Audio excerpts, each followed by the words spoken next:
Arratsaldeon denoi eta eskerrik asko etortzeagatik hitzaldi ziklo honetara. Eta amaitzen gauz. Baina, beste behin ere, eskerrak eman nahi dizkiogu Ignacio Aldekoa kultura etxeari. Foru hauek sortzeagatik, guretzako oso oportunitate ona ematen digulako, historiako narratiba desberdinak ikertzeko eta lantzeko. Eta, martxoko astelehenetan egin dugun hitzaldi ziklo hau, eta gaur amaituko dugu. Baina amenazamos, datorren urterako hitzaldi ziklo beste berri bat gauz prestatzen ere. Eta gaur, Jose Rodríguez Fernández, historian eta gizarte eta kultura antropologian lizentziatua da. Doktoregoa EHUn eta Valladolideko Unibertsitatean lortu zuen, Ura, Indarra eta Gizarte Arabako Erdi Aro, Barandiar eta Aro Modernoaren goizaldeko hiri munduan, izeneko tesiarekin. Euskal Herriko Unibertsitateko Letren Fakultateko Geografia, Historia Aurrea eta Arkeologia saileko arkeologia arloko irakaslea da, Arabako kampusean, eta bere doktorego tesiak Arabako hiri ingurunean uraren, indarraren eta gizartearen arteko harremanen analisi historiko eta arkeologikoan oinarritu zen. Erdi Aro, Berantiarrean eta Aro Modernoan goizaldean. Baina gaur martxo berdintasunean hitzaldi ziklo honetara, emakumeak Erdi Aroko eta Aro Modernoko ur hornikuntza hitzaldiarekin dator. Así que nahi duzunean, Jose. Mila esker, itziar. Ondo entzuten da, bai? Kilikolo, bai? Ez dakit nire kontua den, utzi, aber... Orain, hombre, hau da, beste lautza potentea dekote, ez da barazorik. Orain, perfecto, bale. Arratsaldeon guztioi, eta mila esker etortzeagatik, azken finean, egun pixka eta raroa da, baita ere, en fin, iaia aste santuan, eguraldia ez da oso erakargarria, baina, hemen gaude. Eta hau izango da, 50, urrengo 50 minutu inguru, komentatuko dugun gaia. Emakumeak Erdi Aroko eta Aro Modernoko ur hornikuntzan. Konfidantzan gaude, beraz, zalantzaren bat egotean, ekarpen bat egotean, nahi duzunerako, bai? Azaldu eta listo, bai? Ze egiten du arkeologo batek gai horrekin, nire ikerketa hildoa azken finean denboran zehar izan da paisaia historikoak, bai basoguneetan, basogintza eta abar, bai landaguneetan, nekazaritzarekin, abeltzaintzarekin eta gauza hauek, eta baita ere ur sistema historikoak, batez ere Erdi Arokoak eta Aro Modernokoak, ur sistema tradizionalak, aurre industrialak. Nere itziarrek komentatu duen bezala, nere tesi doktorala izan zen Arabako hiribilduen ur kudeaketa Erdi Aroan eta Aro Modernoan zehar, eta bai tesi doktorala egiten, eta baita ere beste motatako ikerketak eta artikuluak egiten, konturatu nintzen, ze azken finean, materialtasunez gain pertsonak daudela. Eta pertsonen artean, emakumea izugarrizko protagonismo zuela ur sistemetan eta ur kudeaketan. Iturriak, askak, urraskak, garbitegiak, errotetan, eta bar. Ta hori izango da gure gaurko gaia. Batez ere, zehazki, ur hornikuntzan. Hau da, iturriak, bai? Iturri publikoak. Badakit horrela esan da, bai? Baina ez jun, nahiko erakargarria izango da, espero, bale? Beraz lasai hortik.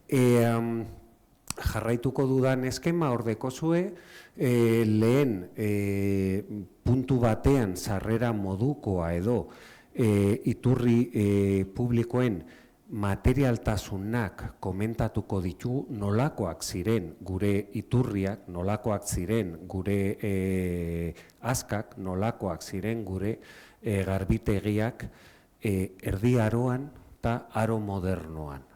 Batez ere, pentsatu ezazue, orain dela 600 urte, gutxi gora bera. Bai? Azken finean arkeologoa naiz, eta badakizue, materialtasunak. Bai? Ez badut horri buruz hitz egiten jamakuko bat, bai? Jasoko dut. Beraz, materialtasunei buruz hitz egin beharko dugu.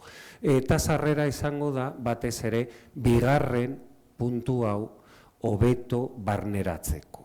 Eta materialtasun hauetan nola bideratzen da emakumeen presentzia protagonista. Eta nola kudeatzen da espazio publikoetan emakumeen presentzia. Ze hori izango da parkatu gakoa gaurko hitzaldian. Bai? Beraz, bale, hasieratik, azken finean iturri publikoak ezagutzen ditugu. Azken finean jendea edan behar du, bai? Ez dau besterik. Baina, ura edateko hainbat sistema edo materialtasun historikoak ezagutzen ditugu. Eta ez bakarrik iturriak, iturri aska eta garbitegiak.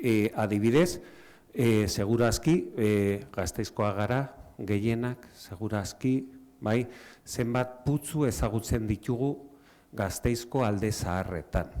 Bai, 19. mendeko bigarren erdialdeko dokumentu batean, iaia 200 agertzen dira. Publikoak eta pribatuak. Bakarrik gaur egunean ezagutzen dugun alde zaharra bezala.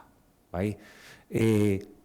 Ze gertatzen da, azken finean, funtzionaltasun handikoak dira, publikoak eta pribatuak dira, eta azken finean, etxean putzu bat izatea oso erosoa da. Bai? Baina, ur hornikuntza hau arazo batzuk dauzka, ur hornikuntza honek. Adibidez, putzuen ura kutsatzen dira. Bai? Hor daukazue, ikusten baduzue. Bai? 15. mendeko ordenantza bat, udal ordenantza batek ezartzen du hori ikusten duzuena. Que no se venda pescado lavado con agua de pozo, sino con agua limpia de pozo. Bai? Hau da, putzuen ura erabilgarria da, baina sukaldatzeko, edo hortuak ureztatzeko, baina edateko per se ez da, edo ez dago oso onartuta. Bai? Beraz, funtzio osagarri bat dauka. Dena dela, adibidez, La Guardian, Arabako Errioxan, 19. mendeko plano batean, da hau, eta ikusten dugu nola bi elizen ondoan putzu publikoak daude. Jendeak ura har dezan. Zergatik, guardia ezagutzen baduzue, azken finean, muino gainean ezartzen da, eta ezinezkoa zen, 19. mendera arte, ura eramateko muinoaren gainean. Iturriak zeuden kanpoan, harrezien kanpoaldean, eta hori ezen ona. Beraz, putzu batzuen bidez, bideratzen zen hornikuntza hori. Donosti, bai? Hau da, Portu Zaharra, gaur egunean frantsesez beteta, asteburuetan, bai? Ta hau da Alde Zaharra. Ze ikusten da? Ta ez bakarrik ze ikusten da, ze islatu nahi dute planoaren egileek. Ur hornikuntza sistemak, bai? Sistema nagusiak, publikoak direnak. 16. mendean, 1500 piko, harresien barruan, Donostin, ez zeuden iturriak, bakarrik putzu publikoak. Ta oso ondo ikusten dira nolakoak ziren. Putzu batek polea bat zeukan, ura ateratzeko, eta beste pare bat, hemengoa eta hemengoa, pertiga sistema, bai, erabiltzen zuen ura ateratzeko. Alde batetik putzuak, beste aldetik baita ere, ibaiak, errekak eta kanalizazioak erabiltzen zituzten ura ateratzeko eta etzera eramateko. Bai? Etzen hain ona, baina osasun dela eta, baina ezen oso osasungarria, baina erabiltzen zen etzera eramateko. Adibidez, Arabako herri osan, Bastidan, 16. mendean, mendearen erdialdean edo gaude, eta behitu ze esaten du udal kontzejuak kanalizazio bat zeukaten, eta kanalizazio hori baliogarria izaten zan alde batetik hortuak eta maaztiak ureztatzeko. Beste aldetik ura etzera eramateko. Bai? Ez egoen funtzio osoak eiteko, beraz txandaka erabiltzen zen. Gauetan ura etzera, egunan zehar ura ureztatzeko. Bai? Ta horrela ezartzen du udal kontzejuak.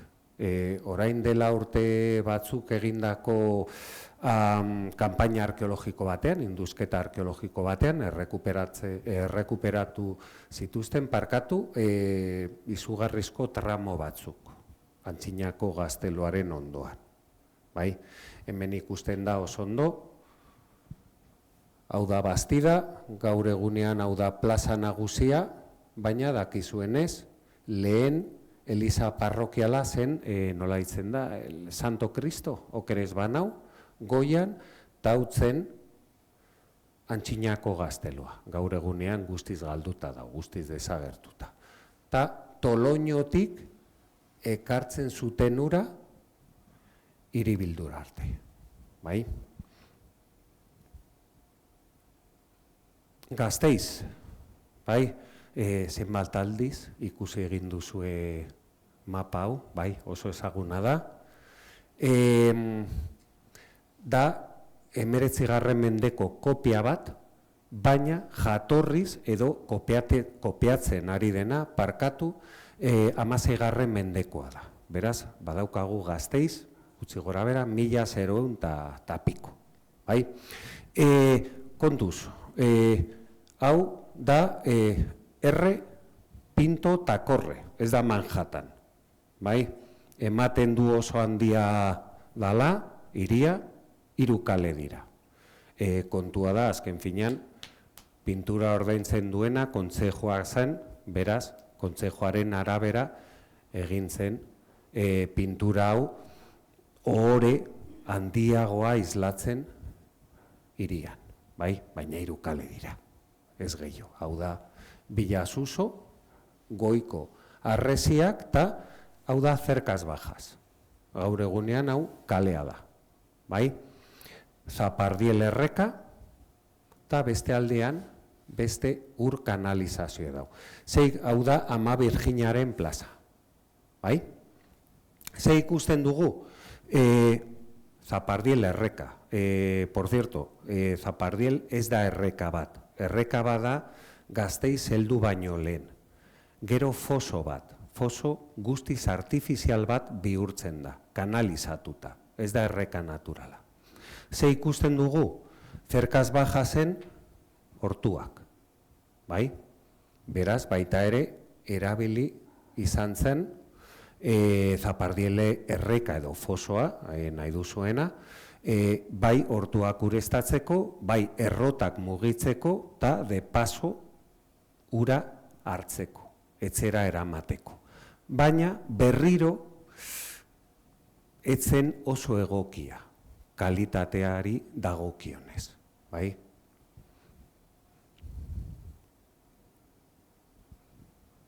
Orain dela gutxi arkeologikoki hitz egiten, bai? Zapardiel erreka, fosoa, zerkaz baja zen, agerian zegon. Bai? Baina 19. mendean eta 20. mendea artean, tapatzen joan zen foso hori. Bai? Hau da, 20. mendeko argazkia lehen harriz, harrizko gangak erabiltzen, tapatuta zegoen, eta gero ja, 20. mendean, zementoz, hormigoiez, bai? Gaur egun arte. Hau existitzen da, gaur egunean, bai? Baina ez dugu ikusten.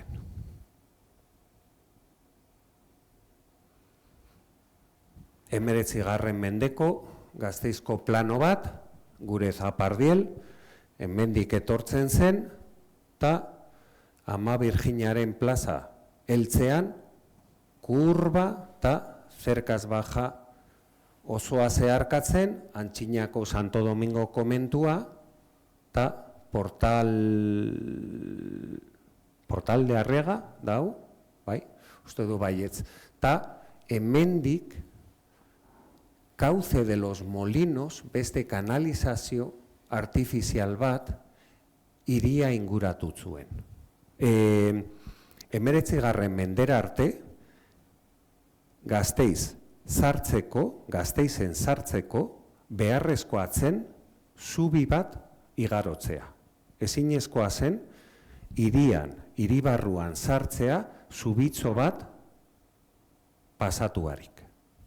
Bai, oso bitzia egiten zaigu gaur egunean, baina horrelakoa zen. Non dago emakumea, esango duzue, etortzen ari dira, barkatu, bai, arkeologoak, bai, en fin, bai. Edozein kasutan, putzuak, aljibeak, errekak, ibaiak, ez ziren oso aproposak. Bai? Posiblea den neurrian, saiatzen dira ur elementu garrantzitsuak eraikitzen. Gure iturriak, beste barik. Baina kontuz, ze hauek dira maneiatu ditugun kontzeptu batzuk.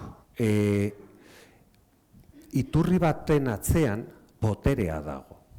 Esan nahi dut, udal kontzejuak eraikitzen du iturri bat.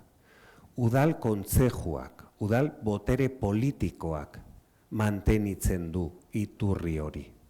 Ta udal kontzejuak ezartzen du noiz ta nola erabili. Hori da kontua, eta hori izango da garrantzitsua gure artean gaur. Bai? Adibidez, kalitatea bermatzen eta ur kantitatea bermatzen.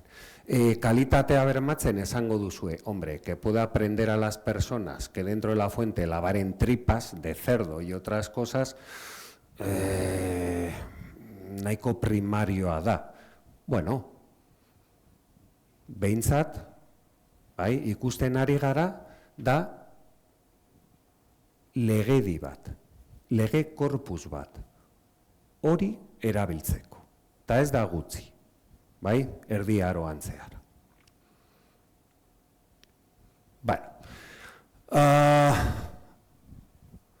Ia Erdi Aroan eta Aro modernoan zehar, ia atzo arte, 19. mendera arte, iturri nagusiak Ama Birjinaren plazan.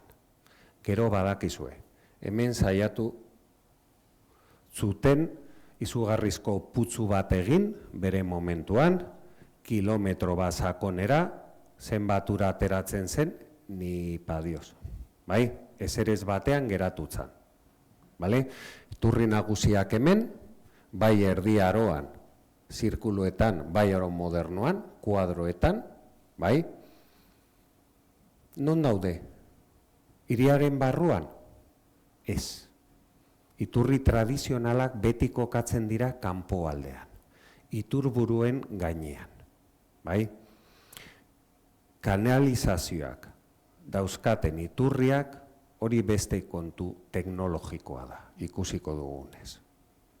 Bueno, nolakoak ziren Erdi Aroan iturriak, iturri publikoak, iturri potenteenak, egon zarete Labrazan edo Binazperin, hau, horrelakoak, bai? Izugarrizko deposituak, lurpean jarritakoak, gainean, iturburoa behar bezala hartzeko, tatziren minigo torlekuak ura bermatzeko. Hori bai, ezagutzen ditugun hiribilduak beti kokatzen dira Guardia bezala edo Gasteiz bezala muino batean. Non geratzen dira iturriak?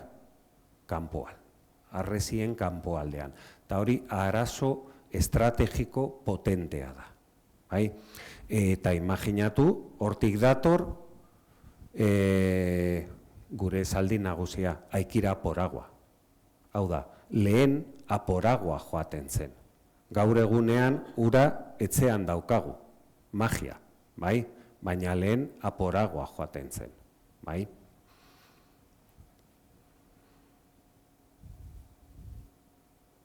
Noiz aldatzen da sistema hau? 16. mendean, Araban, Florentzian pixka lehenago, bai, edo Erroman, baina hemen 16. mendean. Hau da, proiektu originala lehengo iturri kanalizatua egiteko Gasteizen. Eta hortik aurrera, Guardian 19. mendean, bai? Agurainen 19 edo 20. mendean, eta bar, bai? Hiri nagusia Araban, Gasteiz, bai? Nola ez, hau, iturri hau kokatutzen gaurko Ama Birjinaren plaza. Gaurko Ama Birjinaren plaza, bere momentuan zen, Gasteizko plaza nagusia, edo merkatuaren plaza. Bale?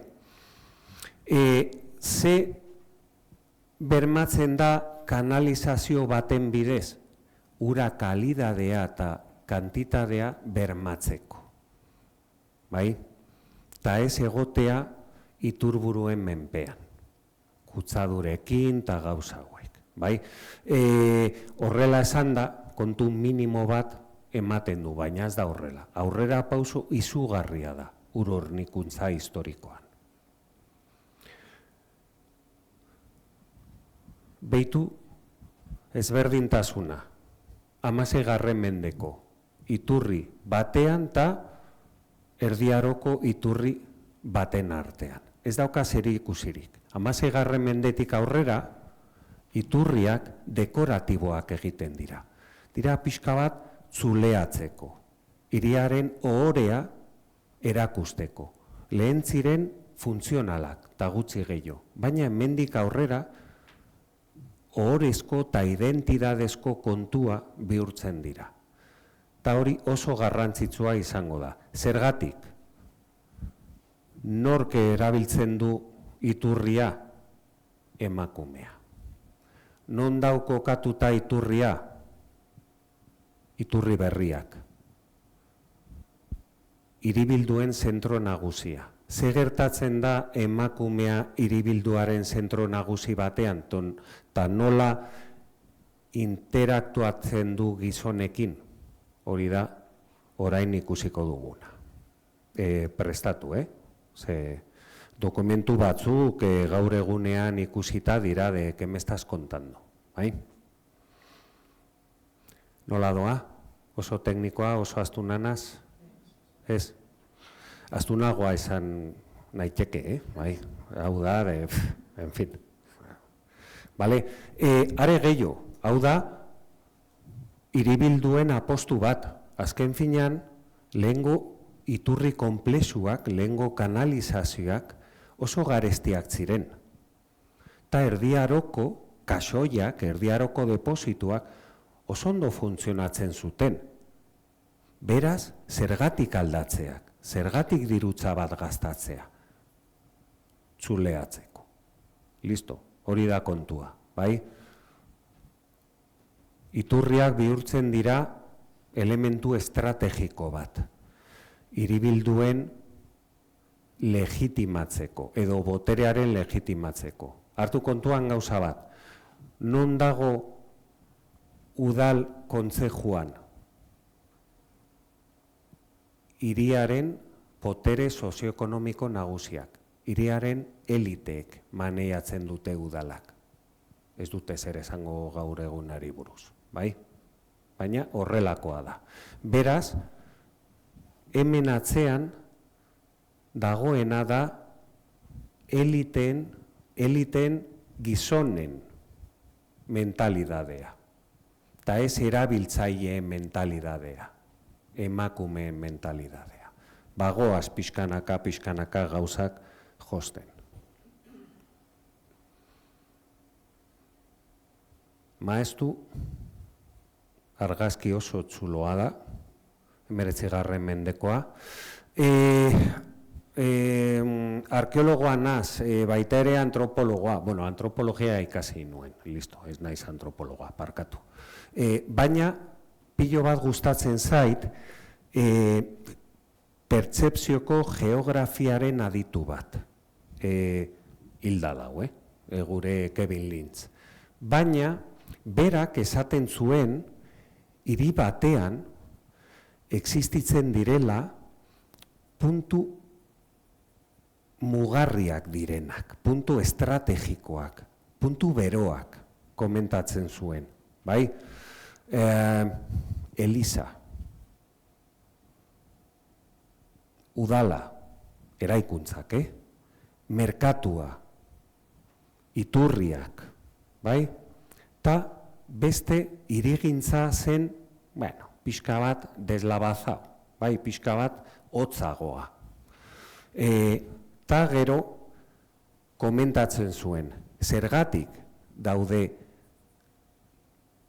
gizarte soziabilidadearen puntu nagusiak eta beste batzuk ez direnak. Ta komentatzen zuen, Mark Auger antropologa bezala, puntu batzuk betidanik egon dira hor, puntu batzuk, espazio batzuk, nortasuna ematen dio hiriari, eta puntu batzuk harremanen fokoak direla. Bai? Hori gertatzen da iturriekin. Komentatzen dugun bezala, zergatik iturriak egonkortasunaren islak dira. Azken finean, betidanik egon direlako hor. Bai? Orain dela 500 urte, Ama Birjinaren plaza iturriak egon dira, gaur egunean ez. Baina orain dela gutxi, bai. Ezagutzen genuen nola hitzen zen,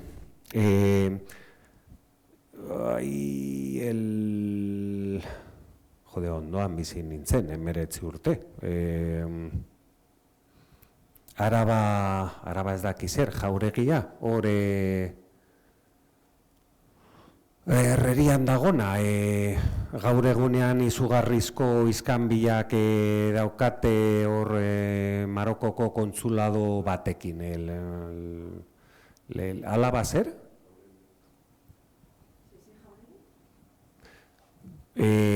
Araba ez dakiz, Araba familiarren jauregia edo, zer?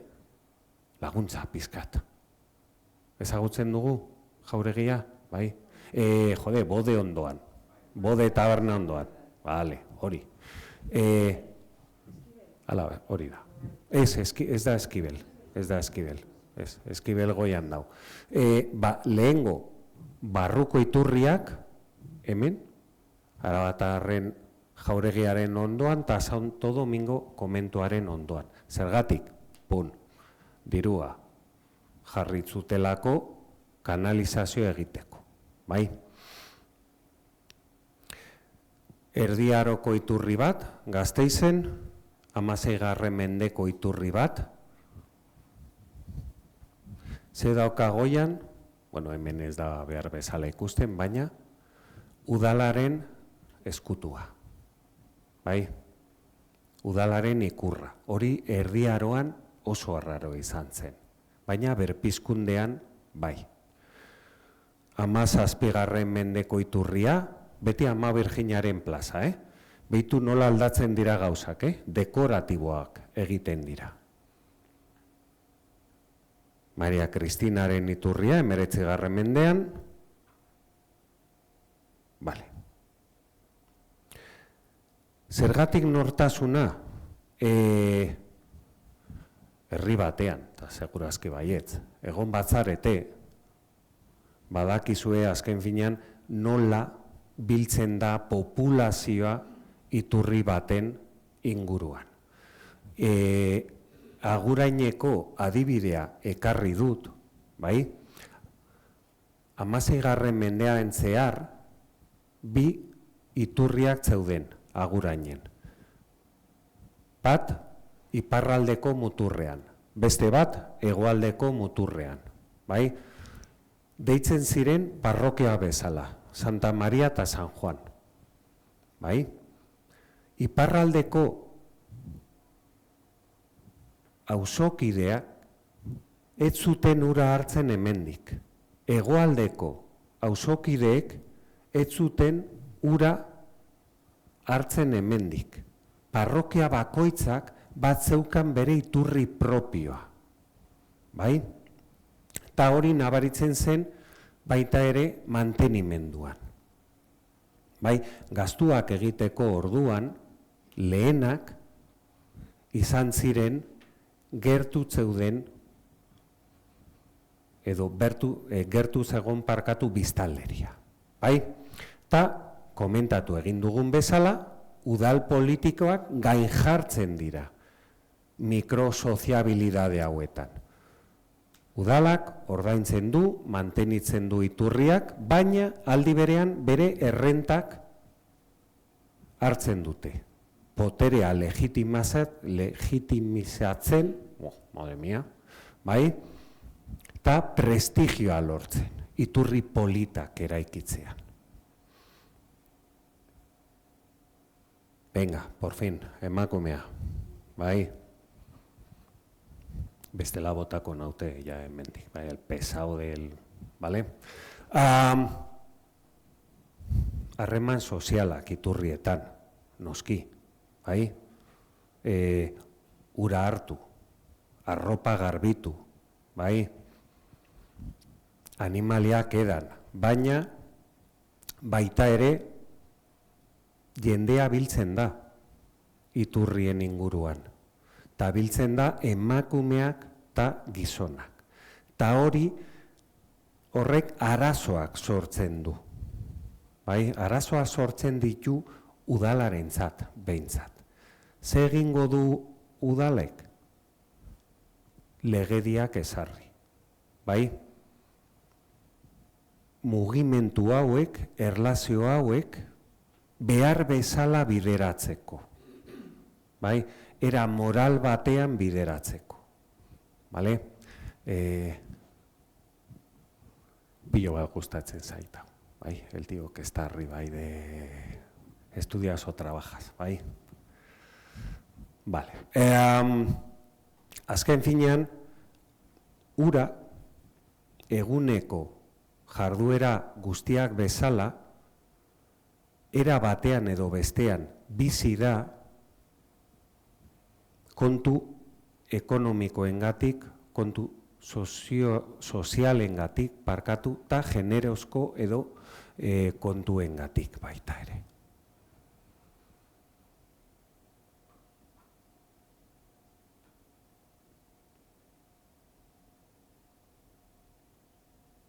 Lana, emakumearen lana. Oso bitxia da, baina Erdi Aroan bazegoen gremio profesional bat bakarri Gasteizen, hiri nagusian.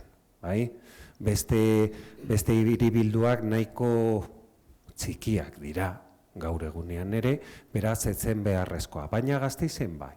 Gasteizen dokumentatzen dugu ura ekartzeko gremio bat, los aguadores, los aguaderos, bai? Gehiena galiziarrak ziren, eta nahiko mesprezatuak egon ziren, bere momentuan.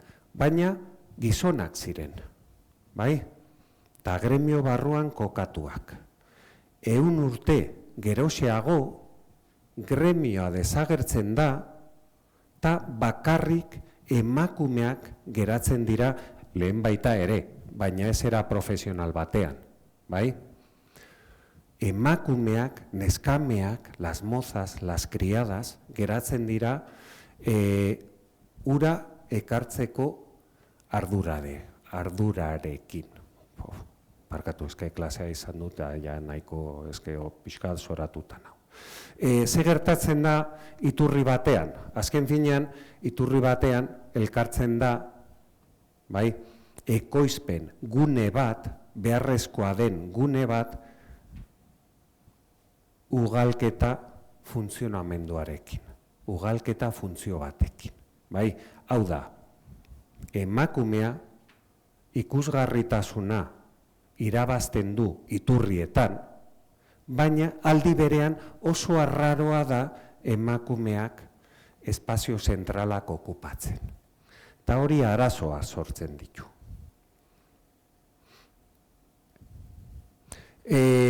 Por cierto, larrizko egoeretan baita ere emakumea protagonista bihurtzen da uran. Izurriteak ez dira bakarrik existitzen Erdi Aroan, bai? Periodikoak, progresiboak bihurtzen dira baita ere aro modernoan, eta oleada berriak eta anitzak heltzen dira hirietara. Eta bere momentuan, bai, oso nekatuta nengoen tesiarekin, eta nahiko dokumentazioa beratza nuen, eta mini artikulu bat egin nuen izurrite urte batzuetan Gasteizen. Oso bitzia zen, ze momentu batean gizon guztiak desagertzen dira hiritik. Bai? Kontsejua barne, kontseju politiko osoa ez egiten du. Bai? Baina, hiriaren barruan, larrizko jendea geratzen da. Bai?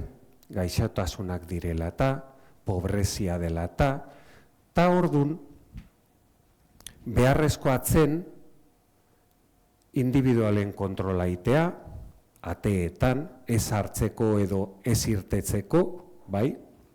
Gaixotasuna dela eta merkataritzaren kontrola, nola ez, prozesioak egiteko, otoitzak, eskaintzak egiteko, gaixotasuna juteko, kutsatutako etzeen garbiketak egiteko, garbiketak akotzen artean, ze azken finean sua ematen zuen, bai, etxe batean, kutsadurak entzeko, eta altzarien eta tresna eta arropa sospetxosoak susmagarriak garbitzeko, hor Zadorra ibaian. Nork egin zuen funtzio hau? Gasteizko emakumeak. Eta Lekeitioko emakumeek baita ere. Lekeitioko emakume asko kontratatzen zituzten funtzio hauek egiteko. Zergatik Lekeitiarrak? Bai,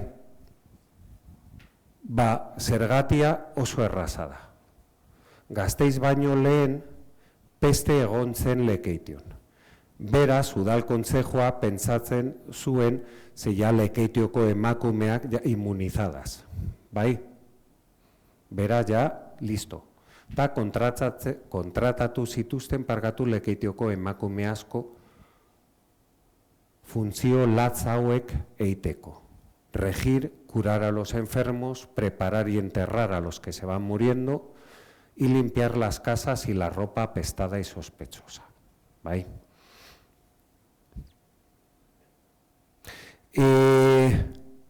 Lasai, Excel hau da bakarrik ikusteko. Momentu batean, nire asmoa zen nola eraikitzen iturri historiko bat ikustea. Bai, hori zen nire jatorrizko asmoa. Ta agurainen izugarrizko dokumentu oparea aurkitu nuen artxibategian. Eta gero konturatu nintzen, oso informazio ona zeukan gauzatxo batzuk ikusteko. Kontutxo bat, azken finean, iturriak, elizak bezala, bere neurrian, edo gazteluak bezala, edo jauregiak bezala, iturri bat egiteko kuadrilla profesionala kontratatzen dira. Iturginak, arginak, igeltzeroak, non dau dokumentuetan emakumeak ez dira ateratzen. Baina, salbuespen batzuetan, emakumearen presentzia ikus dezakegu. Ta ez bakarrik erabiltzaileak bezala, hori argi daukagu. Baita ere, eraikuntza prozesuetan. Kuadrilla profesionaletan. Zein da kontua? Azken finean, familiarrak dira, maisu nagusien familiarrak dira, izkututa agertzen dira dokumentuetan, eta nahiko mespretxatuak. Lan auxiliarrak egiten dituzteta. Hor daukoazue, recoger arena, argamasa egiteko, rekados, bere funtzioa, garbiketa, para variar, ayudar. Zergatik agertzen dira horrela dokumentuetan, gauza gehiago egiten zituzten, baina kontuatzen soldata hartzea. Eguneko soldatak, gizonak, maisuak eta emakumen artean. Lan osagarri bezala identifikatzen diren tarea hauek. Erdia lortzen zuten.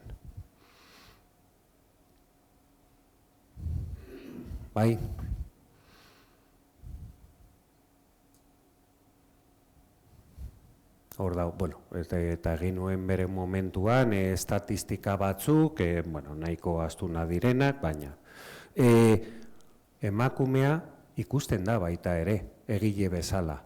Baina oso arraroa da eta oso zaila da errekuperatzea, datuak errekuperatzea.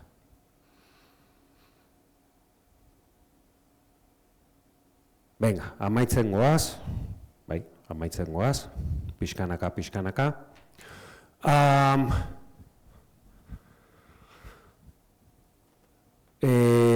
Bidaiari ingelesa 19. mendeko Gasteizen. Tipoa heltzen da, Ama Virginaren plazan, eta hori esaten du. La fuente es punto de cita matinal de innumerables criadas o muchachas de servicios y otras mujeres de clase baja, esto va de gratis, que después de llenar sus vasijas de madera o barro se permiten unos pocos minutos de tertulia y cotilleo, en torno al borde de la piedra. Los aldeanos de las provincias vecinas van a Vitoria, se sitúan junto a la fuente e intentan hacer alarde de galantería. piropeando a las pechugonas aguadoras. Abisatu nuen, Ahí. Algunos soldados de paseo, arrieros, artesanos que corren a su trabajo, emakumeak ez, están ahí para todo tipo de gente baja, pertsona guztiak son de baja, bai, ez daki zergatik. Concurre allí para decir algo bonito a las mozas, las cuales, después de recibir su ración de cumplido y admiración, se alejan a pasitos cortos, con sus vasijas en equilibrio, dejando el sitio a otras que tal. Bai? Imaginatu, komentario hau gaur eguneko bidaiatzeko gira famatu bat, la travel. Travel nola hitzen da, Bai? Hau saltzen zen. Bai? Imperio osoan, 19. mendeko Engalaterra kontuz. Bai? Eta hau da, ematen den pertzepzioa. Bai? Gaur egunean existitzen da, el mentirón, edo itzita dau, bai? Mantentzen da, bale? Badakizue zergatik da el mentirón. Mentirón, el mentidero, bai? Bueno, hor dau baita ere aldizkari bat, el mentirón deitzen zena, Beraz, dau, en fin, bertsio desberdinak daude. Baina egia da, hemen gertu, daukagula iturrita garbitegi bat. Ta gero paseotxo bat La Floridara juteko. Beraz, bla, bla, bla, bla, bla, bla, bla, bla, emakumea, zentro nagusietan, bla, bla, bla, bla, kotilleo, bale?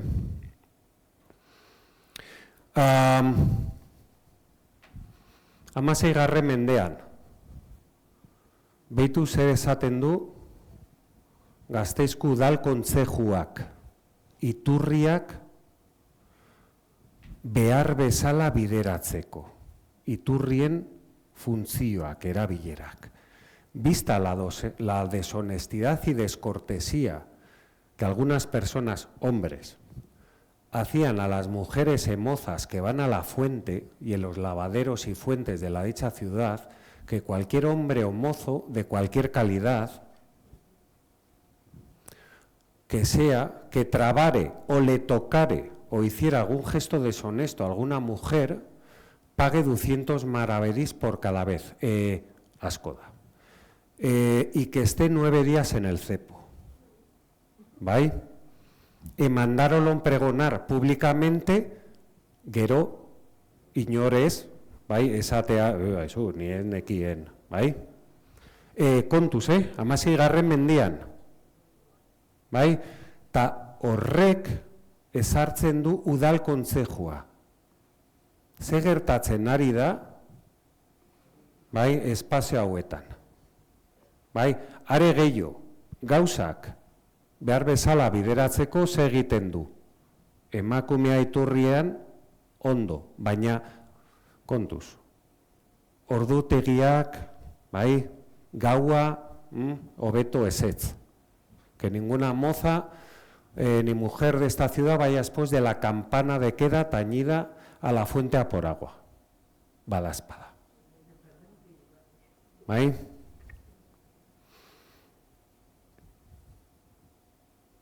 Amaitzeko. Bastidako el olmo egunean kontserbatzen den iturria. Bere egunean baita ere ez dira kointziditzen, beste argazkia da. Iturri honek batzeukan baita ere azka bat, nola ez, eta garbitegi bat, ondoan. Baina garbitegia oso nahiko pobreatzen, hau bezala, bai, eta garbitzeko harriak hemen zeuden. Beraz, emakumeak belauniko, bai, bere lana egiten zuten. Ze gertatzen zen? Bastidako gizon guztiek hor zeuden. Bai? Ze egiten du kontzejuak? Pareta bat bai? Egin neskak pixka bat tapatuta egotea, bai? Bere lana egiten. Bale? Beste proba edo, beste testigantza bat parkatu, nolakoak ziren, zein sanoak ziren gune hauek, bai? Harremaneko gune hauek, historian zehar.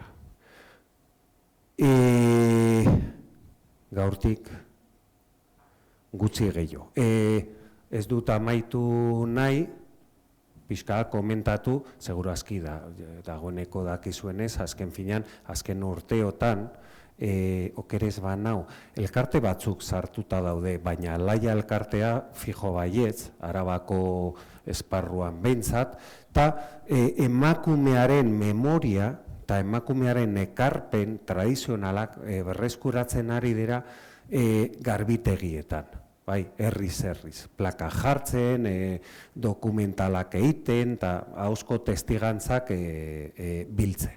Bai, eta oso ondo dau, nire ustez behintzat, programazio hau eta horrelako ekintza hauek. Bai, nire aldetik gaur, listo, bai, mila esker.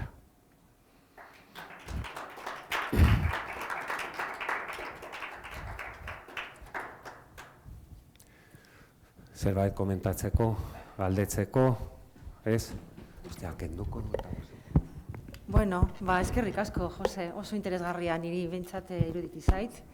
Eta ez dakit zuei zer iruditzen zaizuen, edo galderaren bat, edo reflexio bat, edo nahi badozue, honi buruz. Bai, bota, Joseba. Oso interesgarri egitu zait, esku ikasi dut. Galdera izango litzateke, arkeologoa zela, baina antropologoaren ikuspegitik izango da, pizkat.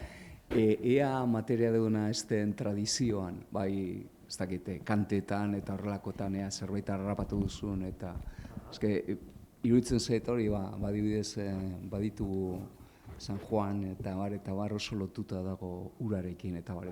Orduan, ia ikusi duzun zerbait hor da. Da gero, bigarren oso interesgarria iruditu zaidana da... Bale, parkatu. Oso gaurkotasuna handiko gaia dira. Mundu mailan esan nahi dute. Bai. Ze hori gertatzen da, orduan gustatu egin zaite asko hori be. Esan duzunean hori zonaldoik arriskutsuak nolabait direla emakumentzako, goratzen dute.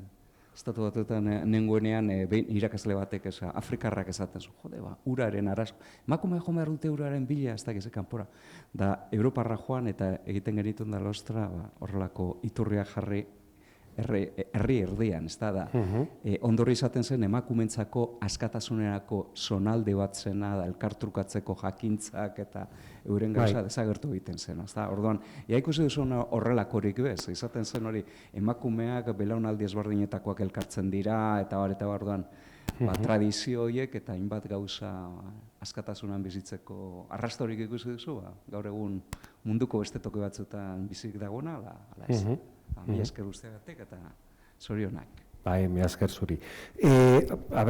Azken finean, ahozko testigantzak egia da, tesia egiteko, adibidez, ahozko testigantzak bildu nitun, bere momentuan. Baita ere, emakumen testigantzak, baina gutxi. Egia da, azken urteotan, komentatutakoa, biltzen ari dira, emakumen testigantzak, baina tokiko kontuetan. Adibidez gogoratzen dut, Añena Gatzagan, orain dela gutxi egin zuten. Egin zuten erakustaldi bat, ez dakit definizio egokiena dena. Baina, bueno, bai errekonozimendu bat eitea eta azken emakume garbitzaileak bere esperientziak kontatu zituztela. Baina batez ere dira tokiko kontuak. Gero betikoa da, adibidez Barandiaran atlas etnografikoan ikusentzunezkoak egin dira azken urteotan, eta testigantzak ateratzen dira. Zentzu horretan pixkat kojoa geratu naz, pobrea geratu naz, azken finean nire ikerketa esparrua da arkeologia, bai, azken finean dira ikerketa palinologikoak, radiokarbonoa, harriak, bai, baina bai hurbilduna zentzu horretan, ezin duzu horrela egitea. Azken finean ikusten aritzara gauzatzo oso garrantzitsuak, oso hunkigarriak, eta gainera ikusi dut, nire amarekin eta nire amonarekin, galiziarrak dira, imaginatu, Galiziako aldea batean, bai, dela, bai, eta hortik aurrera, baina ez du landu gehiagi, pertsonalki.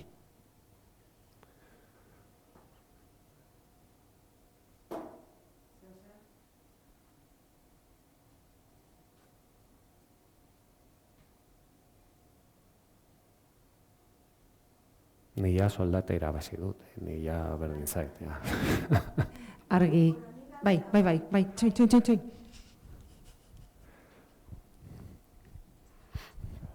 Eskerrik asko. Esan duzu, uretara joaten zirela, emakumeak Andra Mari Zuriaren plazara, bai? Baina garbiketa lanak, edo garbiketak, edo arropa, nun garbitzen zuten? Bertan zegoen garbitegi bat, edo beste leku batia? Normalean, iturrien aldamenean zauden. Azken finean zirkuito, nolabait esateko, konektatuta zegoen. Eta gainera oso hierarkizatuta. Esan nahi dute, lehen pertsonak, iturriak. Bigarren orden batean animaliak, askak eta arraskak. Eta hirugarren momentu batean arropak. Eta hori guztia Andra Mari Zuriaren plazan zegoen. Bai, Andra Mari Zuriaren plazan eta gaur egunean den Prado kalea. Hor zeuden bi garbitegiak. Bai, gero 20. mendean pilo bat egiten dira. Eta gainera, bitzia da, ze erabiltzaileak emakumeak ziren, noski, normala denez. Baina, udalak mantenimendua egiteko eta ordena mantentzeko azken finean gaur egun bezala. Externalizan el servicio, nolabait esateko. Ordun, garbitegien ardurat gizonak ziren, bai? Remate baten bidez, bai? Subasta publiko baten bidez, hartzen zuten zerbitzu hori, eta urte batean edo 2 urtetan edo 3 urtetan kontratuatzen den mantenimendua egin zuten. Ordutegiak ezarri eta gauza hauek. Eta bitzia da, baina hori gizonak ziren. Erabiltzaileak emakumeak.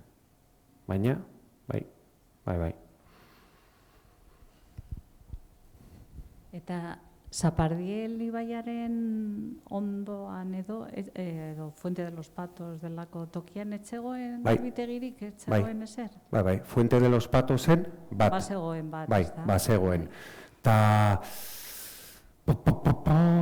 nola ditzen da, Urbina ez, beste aldean zegoen, Aldabe kantoian, gutxi gora bera gaur egunean dau,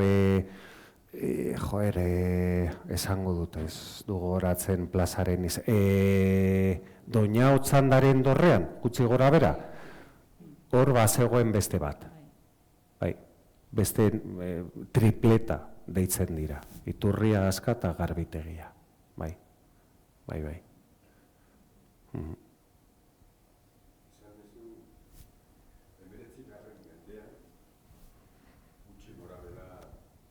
Putzu zaudela alde zarrean.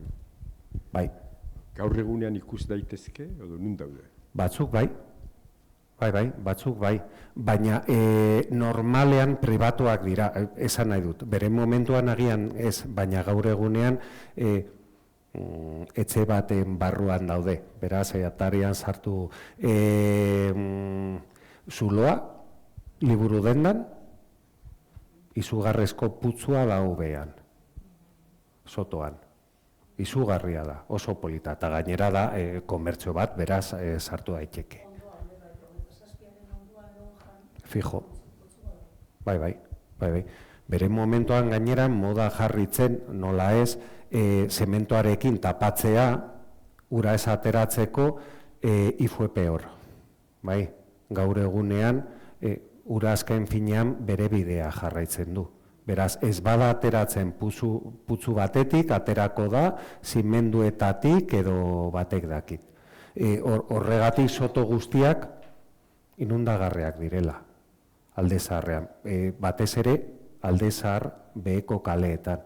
Ezke Zapardiel hor dau, esan nahi dut. Bai, eta maila freatikoa oso gertu dago. Bai, asko daude. Azken finean dokumentu hori nahiko zehatza da, ze zuteak ekiditzeko egin zuen udalek. Beraz, batzeuden hor, ibilbideak egiten alde zahar guztietan zehar apuntatzeko. Larrizko egoera batean non zegoen ura jakiteko. Bai, eta ia 200 putzu ateratzen dira.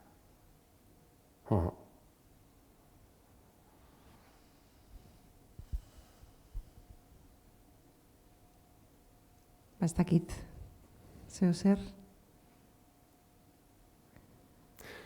Plazerra izan da, zuei, benetan. Zue lanagatik eta etortxagatik, eta zuei be mila esker etortxagatik, eta lehen esan duguna.